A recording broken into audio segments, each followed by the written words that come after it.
Hello viewers, welcome back to my channel clips by Mahi. और आज मेरी वीडियो की शुरुआत हो रही है आलू के पराठे बनाने के साथ में। सब कुछ प्रिपेयर नहीं करना था, मुझे सिर्फ पराठा प्रिपेयर करके खाना था, क्योंकि कल रात में डिनर में बना था ये पराठा, जो कि मैंने स्किप किया था। तो सारा सामान रखा हुआ था, बस मुझे बनाकर खाना था। तो इस तरह मेरी आज दिन की शुरुआत हो गई पराठों के साथ। स्टफ्ड पराठा विद चाय इज़ लव। और ये छोटी सी रोटी मेरे को बड़ा क्यूट लगता है। छोटी रोटी, छोटे पराठे, छोटी सी पूड़ी बनाने में मेरे को अगर आटा बचता है तो मैं ज़रूर बनाती हूँ, और नहीं बचता है तो मैं थोड़ा-सा निकाल लेती हूँ, कहीं से थोड़ा-सा निकल जाए, मैं छोटा-सा बनाऊँ, क्यूट सा लगता है मुझे। और अब हमारी हो रही है पढ़ाई की शुरुआत आफ्टर ब्रंच। और अभी बज रहे हैं दिन के 1:45, ऑलमोस्ट 2 पीएम, और हम अपनी पढ़ाई की शुरुआत अब करेंगे। एज़ यूजुअल पढ़ाई की शुरुआत हो गई वो कैब के साथ में। आज मैंने एक नया पेज सिनोनिम का रीड किया है, जस्ट रीड किया है, कोई ज़ोर ज़बरदस्ती नहीं करी अपने दिमाग के ऊपर कि वो याद हो जाए। जो पिछला था, जो याद नहीं हो रहे थे, मतलब अब हर पेज में 10 वर्ड तो ऐसे हैं ही जो मुझे बिल्कुल दिमाग में सेट हो ही नहीं रहे हैं। मैं बार-बार भूल रही हूँ, देखती हूँ और 2 मिनट बाद फिर भूल जाती हूँ। तो मैं उन वर्ड्स को भी याद कर रही हूँ आज। और आज जो नया पेज है उसको बस मैंने रीड किया है। और आलू के पराठे खा के आए हैं, तो बिना वॉक किए तो सवाल ही पैदा नहीं होता कि हम पढ़ लें। नहीं तो फिर वो सारा ना नींद आने लगेगी। पराठे-वराठे खाने के बाद वॉक वॉक करते रहो ना, तो ठीक है कि सब डाइजेस्ट भी होता रहेगा और अपना पढ़ाई भी चलती रहेगी।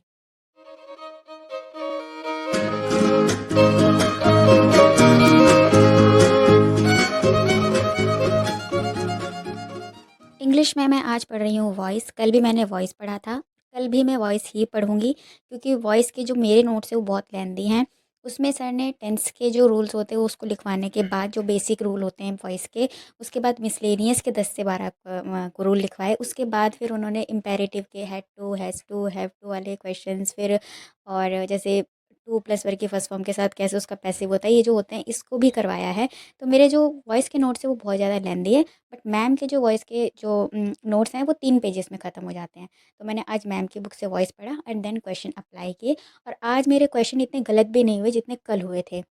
आज बिल्कुल माइनर से माइनर मिस्टेक थी, मतलब जो मेजर मेजर रूल्स लगते हैं, जैसे कि अगर आप हू को चेंज कर रहे हो पैसिव वॉइस में तो जो रूल लगता है वो ठीक है। लेकिन फिर भी कुछ होता है ना, मिसलेनियस टाइप एरर हो जाता है, तो आज उस टाइप के मेरे एरर थे। बट रूल वाइज मेरे आज कोई एरर नहीं थे।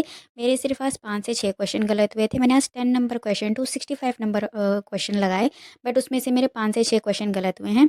आफ्टर रीडिंग मैम की बुक और after reading my notes. Notes मैंने कल पढ़ लिए थे और आज मैंने मैम की बुक से वॉइस पढ़ लिया है। और कल भी, क्योंकि इसमें 191 क्वेश्चन है मैम की बुक में वॉइस के, तो मैं कल भी वॉइस ही लगाऊंगी। मेरे नोट्स में सिर्फ 2 चैप्टर ऐसे हैं जो बहुत लेंदी है। एक वॉइस, एक नरेशन। आर्टिकल भी है लेंदी, बट आर्टिकल मैं बहुत बार पढ़ चुकी हूँ तो मेरे को इतना उसमें दिक्कत नहीं है। लेकिन वॉइस और नरेशन मैंने बस नोट्स बना के छोड़ दिया था। मैंने कभी भी उसको दोबारा रिवीजन नहीं किया, दोबारा पढ़ाने कोई क्वेश्चन नहीं लगाए। इसलिए मुझे वो, वैसे वो पहले भी लेंदी था, अब और भी लेंदी लग रहा है। तो बस ये 2 चैप्टर मेरे नोट्स में सबसे ज़्यादा लेंदी है। उसमें से वॉइस मैं अभी कवर कर रही हूँ और देन नेक्स्ट मैं नरेशन कवर कर लूँगी।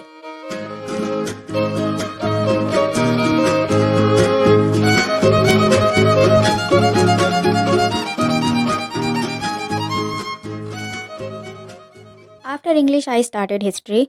और हिस्ट्री में मैं लूसेंट पढ़ चुकी हूँ और अभी पढ़ रही हूँ बीपीएससी की बुक। बीपीएससी की बुक में मेरा मिसलेनियस वाला टॉपिक चल रहा था, मॉडर्न इंडिया का, जिसमें कि 44 क्वेश्चन थे। कल मैं 20 कर चुकी थी, आज मैंने एडिशनल 10 और ऐड किए। और प्रीवियस जो कल पढ़ा था, परसों पढ़ा था, उसको रिवाइज़ किया, क्योंकि अगर पीछे का हम नहीं रिवाइज़ करेंगे, आगे बढ़ते जाएंगे, तो पीछे का फिर भूल जाएंगे, क्योंकि हर क्वेश्चन अपने आप में अलग है।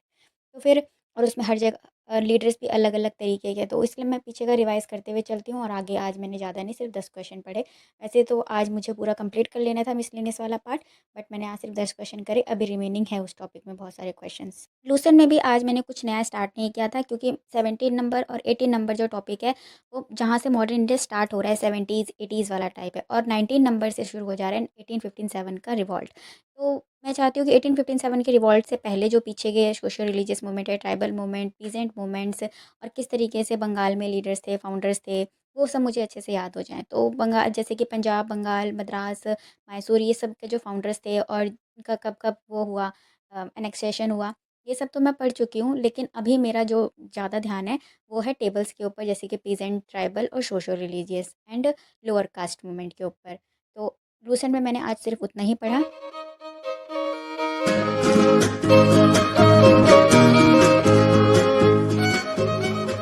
एक क्वेश्चन, बिहार समाजवादी पार्टी का गठन किन्होंने किया था? इसका आंसर ये है कि फूलन प्रसाद और जयप्रकाश नारायण ने किया था। और ये कब आ रखा है?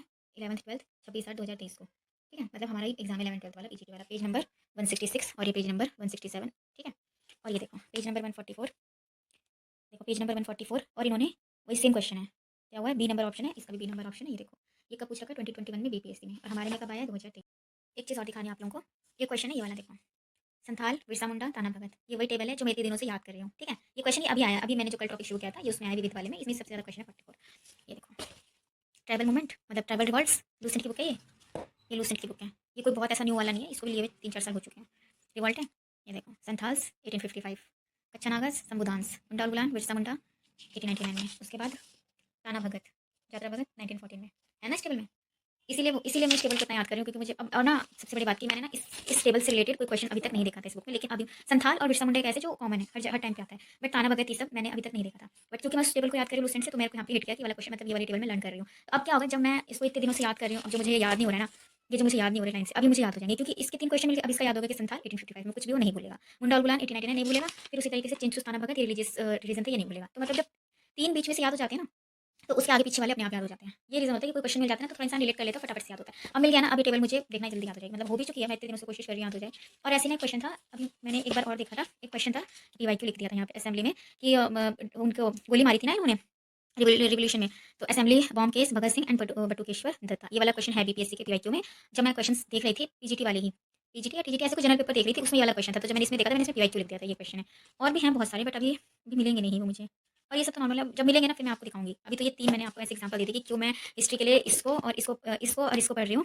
ये वाली बुक मैंने अभी ली है, जस्ट अक्टूबर या नवंबर, अक्टूबर में ली है, मतलब 15 दिन में ये मेरे पास आ गई थी, ठीक। और ये मैंने इन दोनों से मैं हिस्ट्री पढ़ रही हूँ, इन दोनों से पढ़ने से ना हो जाएगा मेरा, मतलब बीपीएससी लाइफ में हिस्ट्री बन जाएगी, जो 8 क्वेश्चन आएंगे। तो मान के चलते हैं कि हम अच्छे क्वेश्चन लगा लेंगे, 5 से 6 क्वेश्चन सही कर लेंगे, और अगर आज सारे आते होंगे तो वेल एंड गुड है भाई। ये सीन है, अभी आज का मेरा हो चुका है बीपीएससी का पढ़ाई खत्म।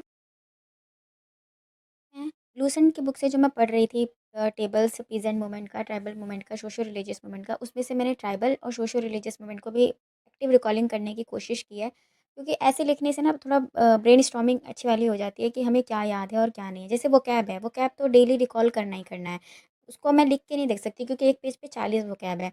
40 वो कैब को 40 इंटोनियम, 40 सिनोनियम, तो ऐसे मैं वो पॉसिबल नहीं है कि आप एक एक वर्ड को लिख के देखो और डेली लिख के देखो। तो उसको मैं चलते-फिरते पहले बुक बंद करके कि मुझे क्या पीछे का याद है, पहले मैं वहीं से ही शुरू करती हूँ, देन मैं कुछ नया पढ़ती हूँ। बुक खोल के डेली रिवीज़न मतलब पढ़ते रहना और उसको रिवीज़न बोलना, वो रिवीज़न का एक पार्ट है, बट वो एक्चुअल रिवीज़न नहीं है, क्योंकि अगर आपने एक बार पढ़ा, आप उसको बिल्कुल नहीं कर सकते रिकॉल फटाफट से जब आप कोई किसी चीज़ को पहली बार पढ़ रहे हो। मतलब मेरे साथ ये नहीं है कि मैं किसी को पहली बार पढ़ूँ और मैं उसको तुरंत रिकॉल कर लूँ, मेरे साथ ये नहीं होता, मुझे 1-2 बार पढ़ना पड़ता है। जब मैं 1-2 बार पढ़ लेती हूँ, तब मैं जब उसको आँख बंद करके उसको रिकॉल करती हूँ, उसको इमेज बनाने की कोशिश करती हूँ, तो मेरा बनने लगता है। जैसे कि दिमाग में फ्लो चार्ट चल रहा था, इसका ये था, इसका वो था। तो ये जब 2-3 बार हम पढ़ लेते हैं तब आता है। लूसेंट का भी मैं इतने दिनों से यही कर रही थी, लेकिन अभी है कि मैंने लिख के देखने का सोचा, क्योंकि जब दिमाग में इमेज बनाने की कोशिश कर रहे होते हैं, रिकॉलिंग करने की कोशिश कर रहे होते हैं, तब अगर कुछ नहीं आता, हाथ में पकड़ो तो फटाक से वो पन्ना खुल जाता है। हालाँकि ऐसा नहीं करना चाहिए, बट ह्यूमन नेचर कि नहीं आ रहा फटाक से देख लें। लेकिन अभी क्या है कि लिख रही हूँ तो बुक बंद है मतलब बंद है, वो नहीं खुल सकती। तो अब ये क्या हो जाएगा, मेरा पक्का हो जाएगा। अब मैं इसको 1-2 बार और लिख के देख लूँ। जो मिस्टेक्स हुई हैं उसको मैं अपने बुक में भी सर्कल कर रही हूँ और जो बोर्ड है वहाँ पे भी सर्कल कर रही हूँ, क्वेश्चन मार्क लगा रही हूँ अगर मेरा कुछ छूट गया है तो। अब जब मैं कल बुक ओपन करूँगी तो मैं पहले उस सर्कल वाले पार्ट को ही पढ़ूँगी जो मैंने छोड़ दिया है, जैसे कि किसी लीडर का नाम है, कोई डेट है। तो ऐसी चीज़ें मैं अपने बुक में भी लगा रही हूँ, अपने बोर्ड में भी लगा रही हूँ, और बहुत सारी चीज़ें मैंने इसमें स्किप कर दी हैं। मैंने भी बताया था ना कि जब हम कुछ क्वेश्चंस में देख लेते हैं ना, हमें उसके आगे पीछे की चीज़ें याद हो जाती हैं, और वही एकदम सेम यहाँ पर हुआ है मेरे साथ, क्योंकि मैं चीज़ों को थोड़ा याद कर पाई। संथाल बिल्कुल ठीक है, नागास वाला क्वेश्चन था, अच्छा नागास वाला 1882 लीटर भी याद है, उसके नीचे का मुंडा और गुलान याद हो गया, भील्स गोविंद गुरु है वो भी याद हो गया, पुराण सा आया था। यहाँ पे जात्रा भगत था, मैंने यहाँ पर जगत भगत कर दिया था, जबकि मुझे पता था गलत कर रही हूँ, बट फिर भी मैंने लिख दिया था। 1914 याद हो गया। अब ये चेंचूस और यहाँ नागा था, बट मुझे लगा ये मुंडा है, क्योंकि अब ये जैसे आगे पीछे की चीज़ होती है ना, तो याद हो जाती है। अब जैसे कि ये वाला क्वेश्चन आया था जात्रा भगत के ऊपर, तो चेंचूस नीचे का याद है, बट उसका वो याद नहीं है, डेट उसके लीडर तो है ही नहीं चेंचूस के, लेकिन उसके लीडर वो नहीं है, मतलब डेट भी मुझे याद नहीं हुई, लेकिन भील से याद हो गई। ठीक है, यही सीन इधर भी हुआ है, और ऊपर का देखो सब ब्लैंक पड़ा हुआ है, ऊपर का सारा ब्लैंक है। लेकिन ये भी याद हो जाएगा, क्योंकि पहले मुझे ये नाम भी याद नहीं हो रहे थे, लेकिन अब नाम याद है, किसी किसी के डेट याद है। और रामोसी के जो लीडर्स हैं ना, वो 3 से 4 लीडर हैं, जैसे कि चित्तूर सिंह, प्रताप सिंह एंड दत्तराय पाटेकर, एक ही याद रहा। दत्तराय पाटेकर याद रहा, और प्रताप सिंह और चित्तूर सिंह में भूल गए, होस्ट के तो कोई लीडर है नहीं, मैंने डेट लिख दी है। भील्स में सेवाराम में भूल गई, मैंने नहीं लिखा। तो अब याद हो जाएगा, मतलब अब थोड़ी बहुत कगार पे हूँ मैं, याद हो जाएगा। और लेकिन ये जो ये है ना रिसेंट वाले मैं भूल गई, मुझे बेलूर तक तो याद था, और ये मैं 4 भूल गई, मतलब इसलिए मैंने यहाँ पर निशान लगा दिया है। और जो जो मुझसे मिस्टेक हुई है मैंने यहाँ पर सर्कल कर दिया है। अब मैं इसको कल खोलूँगी तो सबसे पहले यही पढ़ूँगी, जैसे कि थियोसॉफिकल सोसाइटी मुझे लगा मद्रास में है। और मुझे क्यों लगा मद्रास में है, क्योंकि मैंने यहाँ पर अभी ऐसा पढ़ा था कि थियोसॉफिकल सोसाइटी को 1882 में मद्रास में लाया गया था। तो जब मैं इसको लिख रही थी तो मैंने यहाँ मद्रास कर दिया, जो कि यहाँ पे न्यूयॉर्क होएगा। और यहाँ पर ये लीडर्स के नाम मैं भूल गई इन सबके, और ये डेट भूल गई थी मैंने। 1840 डेट 1840 पंजाब, अच्छा पंजाब का मैंने 40 किया है मैंने, तो बट फिर भी मैंने यहाँ पे 1940 कर रखा है, 1840 होगा। और 1861 आगरा। ये सब मुझे, ये मुझे लीडर मैंने नहीं लिखे, मैं भूल गई। वैसे मुझे याद हो गया था कि राम सिंह है, ये है तुलसी राम है, लेकिन लिखते टाइम मुझे याद नहीं आया। तो ये आज का था मेरा लूसेंट का पढ़ाई, बस सब हुआ ख़त्म। अब हम पढ़ेंगे जियोग्राफी। आज हिस्ट्री और इंग्लिश को ख़त्म करने में 4.5 घंटे का टाइम लगा, और अभी बज चुके हैं 6 बजे तक मेरी इंग्लिश और हिस्ट्री ख़त्म हो चुकी थी। और ये हो चुका है शाम का टाइम। अब शाम का काम भी शुरू हो चुका है, जैसे ये कपड़े लेकर आना, घर में झाड़ू मारना, पूजा करना, चाय बनाना, ये सब मेरे इवनिंग रूटीन है, डेली बेसिस पे होते हैं। और आज मैं लेट भी हो गई थी बहुत ज़्यादा, अभी 6:15 के अराउंड टाइम हो रहा है, पूरा अंधेरा हो चुका था। मतलब डेली जैसे कि मैं कभी 6 कभी 5:30 आती हूँ, आज बहुत लेट हो चुका था मुझे ऊपर आने में, क्योंकि मैं लिख के देखने लग गई, मेरे को लगा जल्दी हो जाएगा, बट उसमें मुझे हाफ एन आवर लग गया एक्स्ट्रा।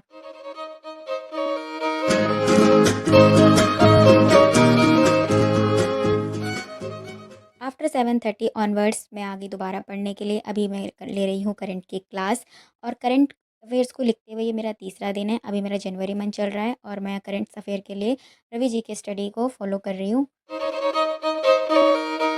आज एक बहुत इंटरेस्टिंग सी न्यूज़ मैंने लिखी कि जो फर्स्ट बीटा चाइल्ड है उसका जन्म इंडिया में हो चुका है।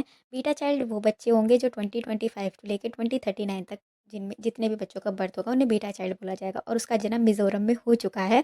और उसका नाम रखा गया है फ्रैंकी रैमू अटडिका जेडेंगे।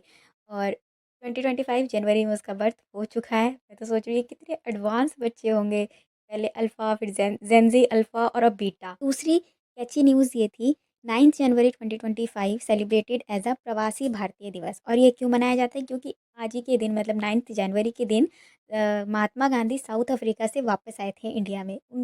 उस उपलक्ष्य में, मतलब उनके आने के उपलक्ष्य में इस दिन को मनाया जाता है। तो मतलब अभी हम हिस्ट्री पढ़ भी रहे हैं, और उसके रिगार्डिंग कुछ मतलब महात्मा गांधी पढ़ रहे हैं हिस्ट्री, और महात्मा गांधी से रिलेटेड न्यूज़ है।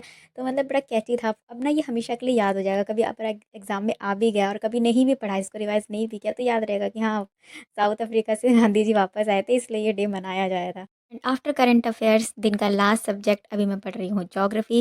ज्योग्राफी में मेरा चल रहा है ओशनोग्राफी, और ओशनोग्राफी में मेरा जो टॉपिक चल रहा है ओशियन करंट्स का चल रहा है। और मैं वॉक करते हुए और खड़े होकर इसलिए पढ़ रही हूँ क्योंकि सामने है मैप, और करंट्स में होता है कि कहाँ पे कौन सी सिटी है, किस जगह में, वेस्टर्न ईस्टर्न, तो वो कन्फ्यूज़न ना हो इसलिए मैं मैप के सामने खड़े होकर उन जगहों को याद करने की कोशिश कर रही हूँ। जैसे कि लेब्राडोर है तो वो वेस्ट अटलांटिक में है, कैनरी है तो वो वेस्ट अफ्रीका में है। तो ऐसे में इसको याद कर रही हूँ। और अग्लूहास जो है मुझे लगता था इंडियन ओशन में, बट पर्टिकुलरली ये नहीं पता था कि ये नामीबिया के पास बहता है, south Africa, west south Africa. तो ऐसे उसके आगे पीछे के थोड़े बहुत रीजन में याद। उसकी बुक में आया था फ्लोरिडा करंट। फ्लोरिडा इधर मुझे नज़र ही नहीं आ रहा है कि फ्लोरिडा कुछ लिखा नहीं है ना आसपास कोई ऐसा कोई सिटी की फ्लोरिडा। तो फिर मैंने सविंदर सिंह की बुक से देखा कि कहाँ पर है फ्लोरिडा करंट, कहाँ पर बहती है, तो पता चला गल्फ ऑफ मैक्सिको में। तो वही आज मुझे एलिनो के बारे में दो न्यू पॉइंट पता चले। पहला तो कि जो एलिनो जो इफ़ेक्ट होता है वो 3 degree latitude to 80 degree latitude तक लैटीट्यूड में होता है। और दूसरा कि ये पेरू कोस्ट से 180 किलोमीटर की दूरी पे एलिनो फिनोमिना होता है।